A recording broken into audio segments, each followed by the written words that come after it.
Thank you, Mr. President. Mr. President, tomorrow our Senate Judiciary Committee will hold a landmark hearing. For the first time, the CEOs of 5 big tech companies will testify about the crisis of online child sexual exploitation.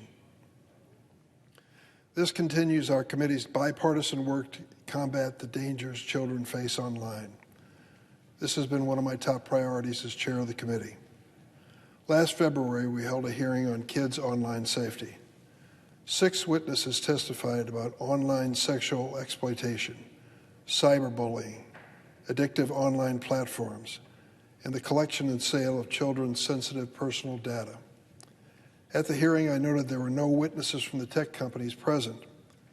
I promised they would have their chance. Tomorrow, the CEOs of Discord, Meta, Snap, TikTok, and X will testify. I thank my friend and fellow colleague, Senator Lindsey Graham, ranking Republican on the Judiciary Committee, for his bipartisan cooperation in establishing this hearing. The CEOs of Discord, Snap, and X will testify pursuant to subpoenas issued by the committee. This follows their repeated refusal to testify voluntarily.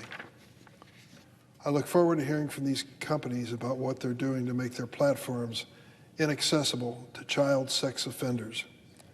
As recently as last week, some have launched new child safety measures that are long overdue.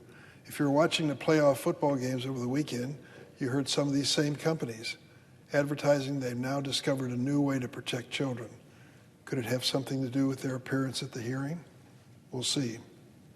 But it shouldn't take a hearing before the Senate Judiciary Committee to finally get these companies to prioritize child safety, because these changes are half measures at best.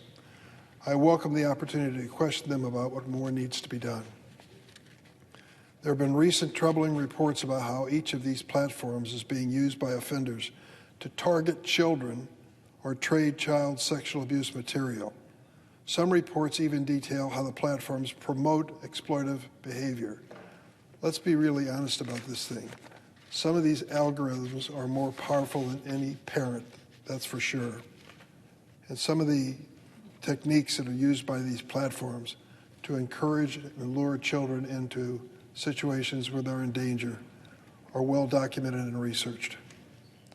There have been recent troubling reports about these platforms being used to target kids in the most heinous way. Some details about this show that the companies are actually promoting this kind of behavior. The National Center on Sexual Exploitation has named each of these companies to their annual Dirty Dozen list for facilitating child sexual exploitation. I'm sure every member of the Senate has heard from constituents, friends, and family members about the harm big tech is inflicting on our kids. Tomorrow, the Senate Judiciary Committee will demand answers. Hearings are important, but it's clear that we need legislation because the tech industry has failed on its own to protect our kids. They're protecting their profits, but they're not protecting our children. Last year, the committee unanimously reported 5 bills to combat the crisis of online child sexual exploitation. One of the bills I introduced is my bipartisan Stop CSAM Act, which will end big tech's free ride and allow victims to finally hold these companies accountable for their failure to stop online child sexual exploitation. CSAM is an acronym for Child Sexual Abuse Material. Since the earliest days of the internet, companies have been allowed to act with near impunity. American families harmed by big tech's decisions have no means of redress. To illustrate how dangerous this is, consider a change Meta made last month that carries grave consequences for children. Every year, Meta submits tens of millions of cyber tips to the National Center for Missing and Exploited Children, known as NCMEC, concerning CSAM found on its platforms. Each cyber tip involves a victim exploitation, like a child being sexually abused in a photo that's been traded endlessly online, or a child who's being coerced, extorted, groomed, or sold for sexual purposes. In December, Meta announced it's rolling out end-to-end encryption by default on Facebook and Messenger platforms. Because of this change, Meta will no longer be able to use certain tools to detect and report child exploitation. Encryption can be a valuable tool for protecting privacy, but it's alarming for a company to kneecap their own work to stop online child sexual exploitation. According to press reports, Meta employees warned internally this would greatly diminish the company's ability to identify online child exploitation. And child protection advocates and survivors immediately sound the same alarm. NCMEC called Meta's adoption of end-to-end encryption, quote, devastating blow for child protection. NCMEC and other advocates are imploring Meta to pause the rollout until it demonstrates that the encryption switch won't cause children harm. That is all they want, for Meta to be sure it won't hurt kids. This highlights the unacceptable situation we find ourselves in. There are no tools to hold companies accountable. Instead, survivors and advocates are left to plead with these companies to choose safety over profit. The Phoenix 11, a group of CSAM survivors, powerfully expressed their rage about this situation in a letter they recently sent to the committee. They wrote, and I quote, "As survivors, we bear the consequences when decisions are made that prioritize profit over children. If Meta no longer reports these crimes against us, we alone will suffer the consequences." This is a profoundly disturbing situation. In no other sector of society would we permit one company to make an unreviewable decision that puts millions of American kids at risk. But for almost 30 years, Section 230 of the Communications Decency Act has protected the tech industry from accountability for the damage it has done. You have to look far and wide to find companies or industries that are exempt from liability under the law, civilly or criminally. This is one of those.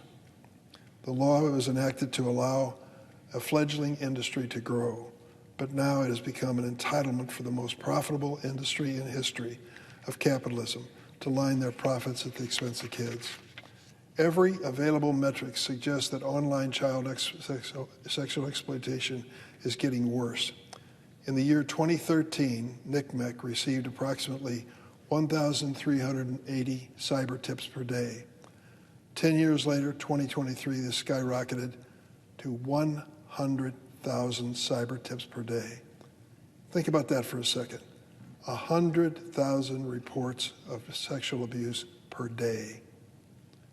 There's also been a dramatic increase in the number of victims per offender who can use technology to ensnare a shocking number of children without even leaving their homes. A single defendant prosecuted in Minnesota sextorted over 1,100 children. One person, over 1,000 kids. What does that consist of? They lure these kids and groom them to the point where they send photographs of themselves that are way too candid and expose things they shouldn't. And then the person says, if you don't want me to put this on the internet, you got to pay me. This fellow had extorted that kind of situation from over 1,000 kids before he was finally brought to justice. That is the status quo that Congress protects if we do nothing. Everyone needs to do their part to stop this gross injustice. That includes Congress finally enacting legislation that holds the tech industry accountable when it fails to protect children. That is why the Judiciary Committee will hold its landmark hearing tomorrow. That's why I'll continue to work to bring Stop CSAM Acts and other critical bills that would protect our kids to the Senate floor. Mr. President, back in the day before I was elected to office, I was a trial lawyer in small-town America. Made a nice living, took cases to trial of different stripe. I'm not saying that I was part of the system of justice in this country, but it turns out I was. The fact that people face accountability for their wrongdoing and could end up losing in court is an incentive, another incentive to do the right thing in your life. Here we have a situation that's clearly out of control. What is happening is beyond the reach of the most conscientious parents in America. I'm lucky to have some wonderful grandkids. I've got two that live in New York, 12 years old. I'm really proud of them. Their mom worries about them, and dad as well, every single day as they spend way too much time, by their estimation, on screens. They try to encourage them to do the right thing and make sure that they never communicate with people they don't know or provide information or anything else that they shouldn't. But the parents can't be sure that always works. Nobody can. They want to do the right thing for their kids. I told my daughter I was having this hearing, and she said, "Dad, when you get these execs in front of you, ask them what they do to protect their own kids who could be exploited, and they wouldn't even know about it." It's a legitimate question. I don't know if I'll be asking it tomorrow. It depends on circumstances. But it is something that every family across America would like to know. What are you doing, Senator, to protect our kids? It's getting worse instead of better. Can you change the law to help us? It's up to us to decide. I hope tomorrow's hearing is the beginning of that conversation on a bipartisan basis. I yield the floor.